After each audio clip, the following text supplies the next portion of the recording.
এক যে ছিল বুড়ি, তার চোখ খারাপ হয়েছিল। তিনি এক চোখের ডাক্তারকে চোখ দেখাতে এলেন। ডাক্তারবাবুকে বললেন, ডাক্তারবাবু, দয়া করে আমার চোখ সারিয়ে দিন। আমার চোখ সেরে গেলে আপনাকে আমি একটি খুব দামি উপহার দেব। আর হ্যাঁ, আমাকে আমার বাড়িতে গিয়ে চিকিৎসা করতে হবে। ডাক্তারটি বললেন, ঠিক আছে, আপনি আজ বাড়ি চলে যান। কাল থেকে আমি আপনার বাড়িতে গিয়ে আপনার চোখের অসুখের চিকিৎসা করব। অতএব পরদিন ডাক্তারবাবু যথাসময়ে বুড়ির বাড়িতে এসে দেখলেন বুড়ির ঘরে নানা মূল্যবান জিনিসে ভর্তি। ঘরে আর কেউ থাকে না, বুড়ি একা। এই সব ভেবে ডাক্তারের মনে একটি দুষ্টু বুদ্ধি গজিয়ে উঠল। ডাক্তারের বেশ লোভ হলো। এরপর থেকে তিনি প্রায় রোজই আসতে লাগলেন।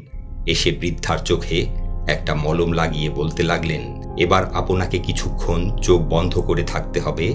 এবং সেই ফাঁকে ডাক্তার একে একে প্রতিদিনই বুড়ির মূল্যবান জিনিসগুলো সব সরাতে লাগলেন।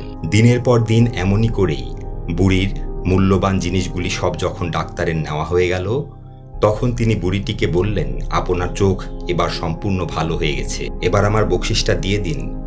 বুড়িটি বকশিস দিল না এবং কোনো উত্তরও দিল না। ডাক্তার এবার আদালতে বুড়ির নামে নালিশ করল এবং আদালতে বুড়িটিকে হাজির করালো।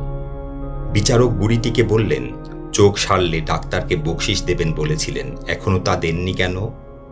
বুড়িটি বলল, হুজুর, চোখ তো আমার সারেনি, বরং আগের চেয়ে চোখ আমার বেশি খারাপ হয়েছে। বিচারক বললেন, কি করে বুঝলেন?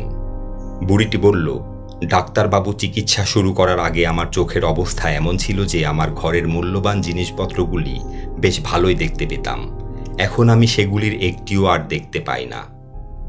বিচারক সব বুঝতে পেরে ডাক্তারকে কঠিন শাস্তি দিলেন। এই গল্পের উপদেশ হল, অপরাধী সবসময় তার অপরাধের প্রমাণ রেখে যায়।